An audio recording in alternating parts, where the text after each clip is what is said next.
नमस्कार साथियों, PS group of education में आपका हार्दिक स्वागत है। आज हम एक्टिविटी का पार्ट नंबर 6 प्रशासन का मानवीय संबंध सिद्धांत एवं कर्मचारियों के मनोवैज्ञानिक आवश्यकताओं की पूर्ति इस टॉपिक पर चर्चा करेंगे। सबसे पहले हमारे पास आता है प्रशासन का मानवीय संबंध। देखो क्या है प्रशासन का मानवीय संबंध, क्या चीज है मानवीय संबंध को देखते हैं। तो किसी भी संस्था या संगठन में कोई संगठन है या कोई संस्था है, उसमें कार्यरत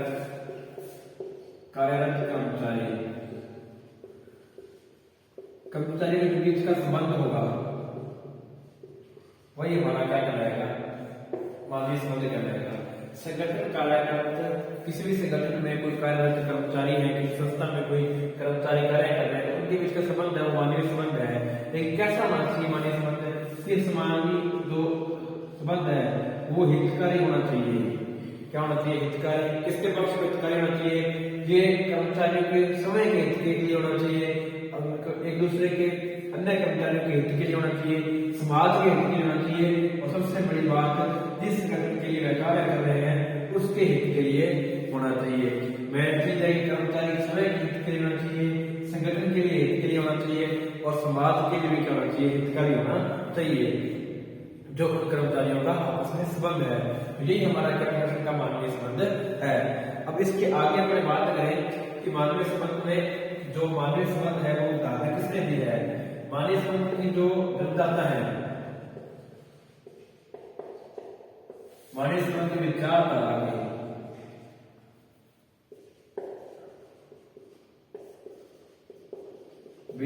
की जन्मदाता है वह जॉर्ज मेयो। इनके जो अपने जो मानवीय संबंध विचारधारा के जो जन्मदाता है वह जॉर्ज मेयो।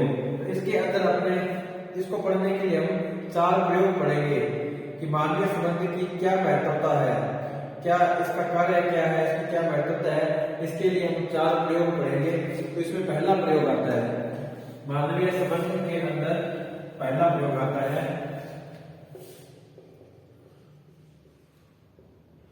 मानवीय संबंध सिद्धांत। इसमें पहला प्रयोग देखते हैं क्या है हमारा। इसमें पहला प्रयोग देखते हैं प्रकाश प्रयोग।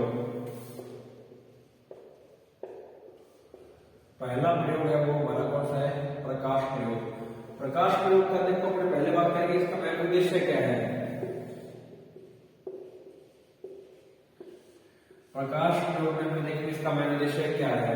तो इसका मेन उद्देश्य ये है कि अपने को ये देखना है कि कर्मचारियों के कार्यस्थल पर, कोई कर्मचारी है किसी संगठन के, कर्मचारियों के कार्यस्थल पर जहां वह कार्य करते हो, कार्यस्थल होगा नहीं, कार्यस्थल पर प्रकाश का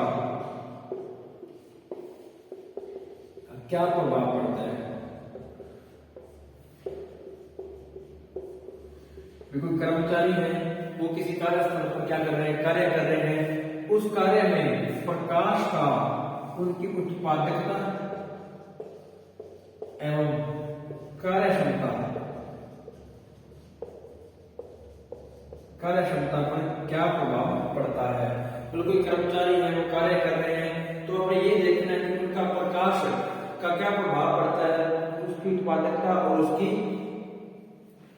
कार्य क्षमता पर। हमने ये चीज चेक करनी है कि उत्पादकता और कार्य क्षमता पर क्या प्रभाव पड़ता है। तो ये हमारा जो उद्देश्य था। इसके अंदर क्या किए? 2 प्रयोग किए गए, पहले प्रयोग और दूसरा प्रयोग। पहले प्रयोग के अंदर क्या किया गया? जो श्रमिक थे या जो कर्मचारी थे, उन कर्मचारियों को रखा गया पूर्ण प्रकाश के अंदर, जहां प्रकाश की पूर्ण मात्रा थी, प्रकाश की पूर्ण मात्रा में रखा गया इनको, प्रकाश की पूर्ण मात्रा में, जहां प्रकाश कमीशन हो। और दूसरा जो श्रमिक थे या कर्मचारी थे, उन जगहों को ऐसी कार्यस्थल पर रखा जा क्या हो? प्रकाश की मात्रा में परिवर्तन हो, जहां प्रकाश की मात्रा में क्या हो? परिवर्तन हो। पहले श्रमिक कर्मचारी को ऐसी जगह रखा जहां प्रकाश की क्या हो पूर्ण मात्रा, और दूसरी जगह श्रमिक के कर्मचारी को ऐसी जगह रखा गया जहां प्रकाश की मात्रा में क्या हो परिवर्तन हो।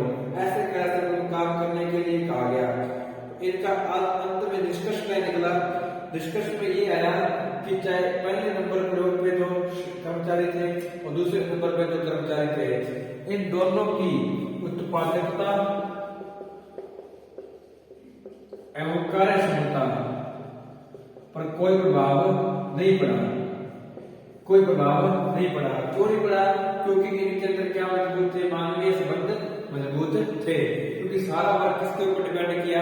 मानवीय संबंध के ऊपर डिपेंड किया। अगर के मानवीय संबंध मजबूत थे, इस कारण प्रकाश का कोई प्रभाव नहीं पड़ा।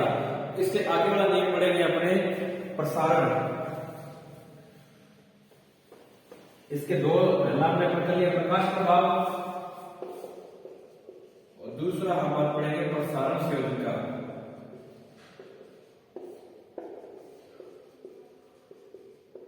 प्रसारण संयोजन जांच कक्ष प्रभाव। देखो इसमें क्या है वो देखते हैं पहले। प्रसारण संयोजन कक्ष प्रभाव का मेन उद्देश्य ये था कि कर्मचारियों की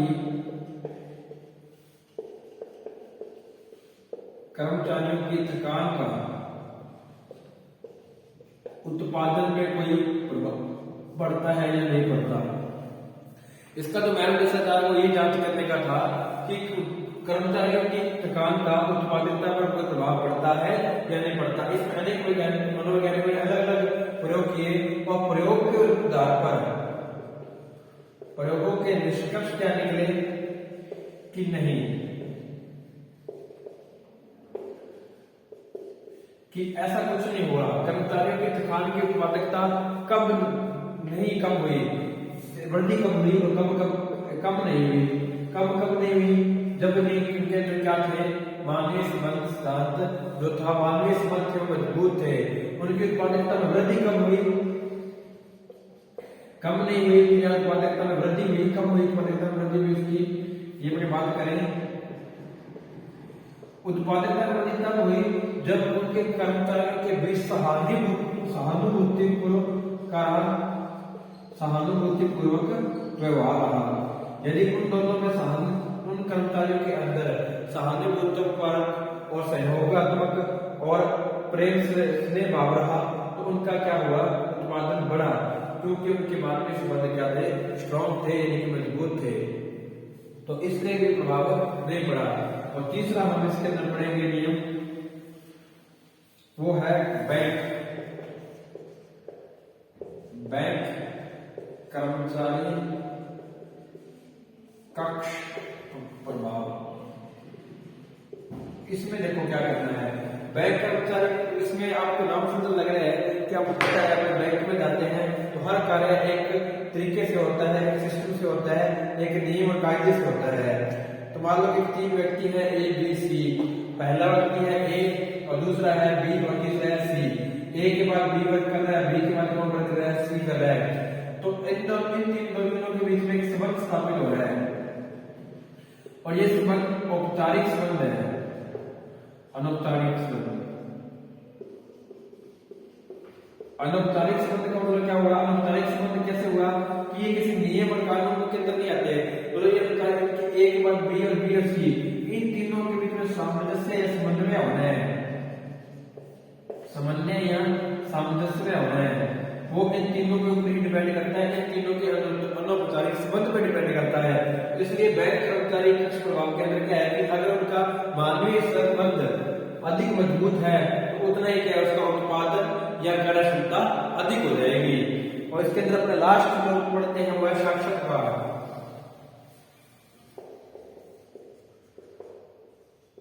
साक्षात्कार प्रभाव,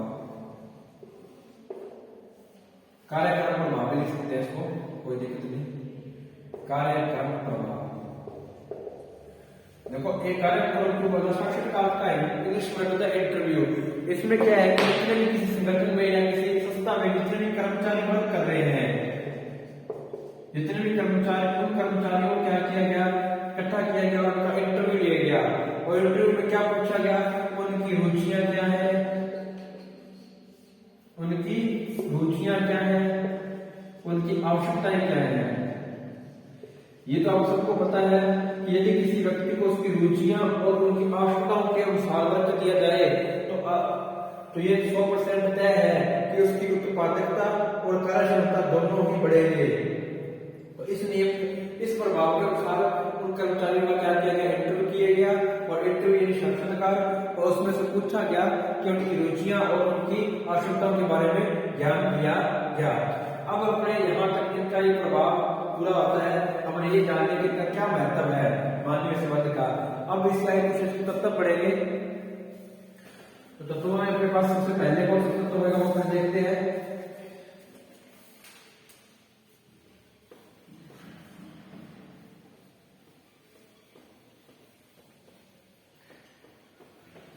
देखिए पहला इसका अपने तत्व सिद्धांत के तत्व,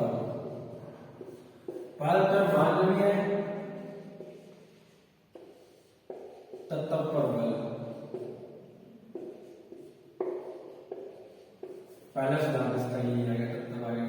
देखो मानवीय तत्व पर बल कैसे कर सकते हैं अपने, जैसे कि पहले में बात कर चुके हैं वही चीज है कि मानव में संबंध क्या होना चाहिए, अधिक होना चाहिए। कोई भी अपने संगठन में कोई भी एक कार्य लेते हैं, कोई भी संस्था है, यदि उसमें मानव का संबंध स्ट्रॉन्ग होएगा, यदि मानव का संबंध अच्छा होगा, उस कंडीशन में क्या होगा कि किसी भी संस्था की उत्पादकता वो कार्य क्षमता में क्या होगी, वृद्धि होगी।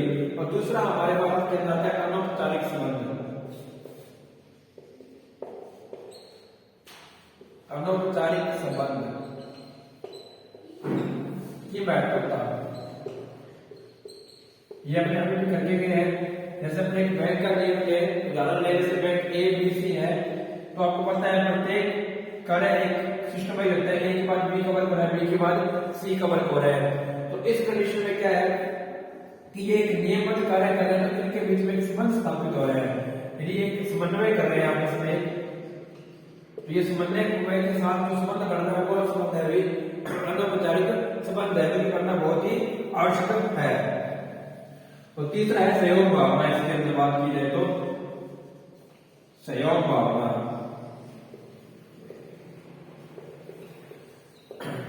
देखो जितने भी अपने कर्मचारी हैं, एक संस्था है, एक संगठन है, उस संगठन में मान लो कि अपने उदाहरण लिए कि 15 व्यक्ति या कर्मचारी कार्य कर रहे हैं, 15 कर्मचारी या श्रमिक कार्य कर रहे हैं, तो उन 15 कर्मचारियों का आपस में सहयोग होना जरूरी है। यदि प्रत्येक कर्मचारी अपना अपना कार्य करेगा, दूसरे का सहयोग नहीं करेगा, तो आपको पता है कि कार्य क्षमता क्या हो जाएगी, बहुत ही कम हो जाएगी। अगर एक दूसरे का सहयोग करेंगे तो कार्य क्षमता क्या हो जाएगी, अधिक हो जाएगी। तो इस प्रकार अपने एक तत्व में पढ़ते हैं मानवीय सहयोग। इसके अंदर जो तत्व आता है वो आता है मानवीय सहयोग। उसके बारे में बात करते हैं अपने। और मानवीय सहयोग से क्या तात्पर्य है कि मानवीय सहयोग से तात्पर्य कि मानव और तकनीकी दोनों के जोड़ से ही अपने क्या कर सकते हैं, श्रेष्ठ कार्य कर सकते हैं। फॉर एग्जाम्पल तकनीकी में अपने कंप्यूटर ले लिया अभी, अब अकेला कंप्यूटर कुछ कर सकता है, बिल्कुल नहीं कर सकता। अब कंप्यूटर और मानव शक्ति दोनों आपस में मिल जाए तो श्रेष्ठ कार्य और श्रेष्ठ कार्य क्षमता उत्पन्न कर सकते हैं अपने। तो इस प्रकार से ये मानवीय संबंध सिद्धांत के क्या हो गए, कुछ तत्व थे वो अपने पूर्ण हो चुके हैं। अब हम आगे बढ़ेंगे तो दूसरा टॉपिक है अपने इसी के अंदर कर्मचारियों की मनोवैज्ञानिक आवश्यकताओं की पूर्ति।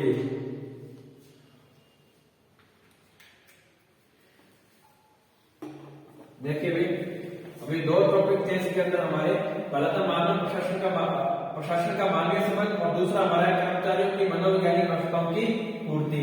तो हम पहला टॉपिक पूरा हो चुका है, अब हम दूसरी की ओर बढ़ते हैं। दूसरे के अंदर क्या है ये देखते हैं बड़े।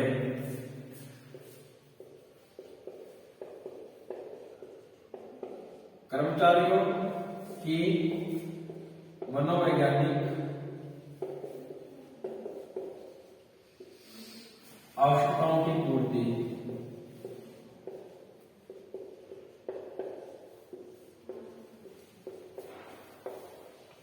देखो पहले अपनी बात कर लेते हैं आवश्यकताओं पर।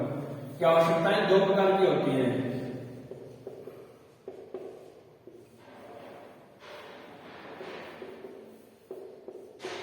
एक तो होगी प्रथम आवश्यकताएं और दूसरी होगी द्वितीय। प्रथम जो होती है वो होती है मौद्रिक, यानी कि जो पैसे से रिलेटिव होती है, जैसे रोटी, कपड़ा, मकान। अगर आपके पास अच्छे पैसे हैं तो आप अच्छी रोटी खा सकते हो, अच्छे कपड़े पहन सकते हो, अच्छे मकान में रह सकते हो। ये तो हमारी आगे प्रथम जो है वो मौद्रिक आवश्यकताएं हैं, जिसको मूलभूत आवश्यकता भी कह देते हैं। उसके बाद द्वितीय आवश्यकताएं जो कौन सी होती है, मनोवैज्ञानिक आवश्यकताएं। इसमें कौन कौन सी होगी, आत्मविश्वास की, समाज में इज्जत की भावना की, ऐसी आवश्यकताएं आती है। तो अपने द्वितीय आवश्यकताओं के बारे में पढ़ेंगे तो किसके अंदर आती है, मनोवैज्ञानिक आवश्यकताओं के अंदर आती है। तो इसके अंदर अपने देखते हैं कौन कौन सी आवश्यकताएं हैं हमारे पास। पहले जो है हमारे पास, इसमें मोस्ट इम्पोर्टेंट है समाज में इज्जत की भावना, कि हम किसी संगठन में या किसी संस्था में कार्य करते हैं तो हम ये जरूर सोचते हैं कि हमारा समाज है वो हमारी इज्जत करे कि हम इस संस्था में या इस संगठन में कार्य कर रहे हैं। तो इस कंडीशन में क्या है, समाज में इज्जत की भावना है जो हमारी मनोवैज्ञानिक आवश्यकता है किसी भी कर्मचारी की और किसी भी संगठन में कार्य करता है। और दूसरी है हमारे पास आत्मविश्वास या मनोबल।